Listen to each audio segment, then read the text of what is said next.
বলুন তো সবচেয়ে সুন্দর রং কি?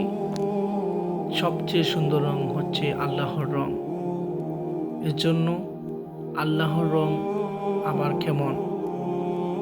আল্লাহর রং হচ্ছে এই যে তাকওয়ার চাদরে নিজেদেরকে ঢেকে নেয়া, আর সেই চাদর হচ্ছে আল্লাহর রঙে রঙিন হওয়ার জন্য এমন একটা চাদর যেটা থাকলে আপনার সাথে সব সময় আল্লাহর ভালোবাসা পেতে হলে অন্তরকে সিক্ত করতে হবে, আল্লাহর রঙে রঙিন হতে হবে এবং সেই সময়টুকু কাজে লাগাতে হবে। আমরা কত পাপ করি, জীবনের থেকে সবচেয়ে বেশি ভালোবাসতে হবে নিজের রবকে। কখনো ভুলা যাবে না নিজের রবকে, যিনি আমাদেরকে সৃষ্টি করেছেন তিনি হচ্ছেন মহান। যিনি আমাদেরকে আপনাকে সৃষ্টি করেছেন তিনি হচ্ছেন আমাদের প্রভু, তিনি হচ্ছেন আমাদের মালিক। আজ আমরা দুনিয়ার মায়ায় পড়ে সব কিছু ভুলে গিয়ে নিজের প্রভুকে ভুলে গেছি এবং ভুলে গেছি ইসলাম।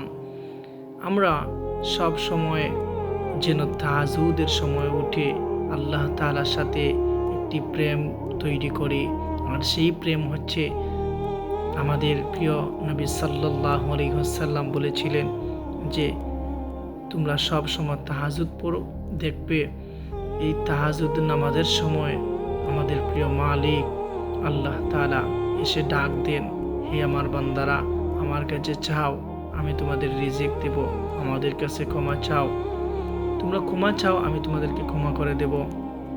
তাই আল্লাহর রঙে রঙিন হতে হলে তাহাজ্জুদ নামাজ পড়তে হবে। এবং আল্লাহর রঙে আবার কেমন, সেটা হচ্ছে তাকওয়া। তুমি তাকওয়া অবলম্বন করতে হবে এবং আল্লাহর ভালোবাসায় অন্তরকে সিক্ত করতে হবে এবং সেই ভালোবাসা জন্য পাগল পারা হয়ে যেতে হবে। আমাদের রব বলেছেন আমরা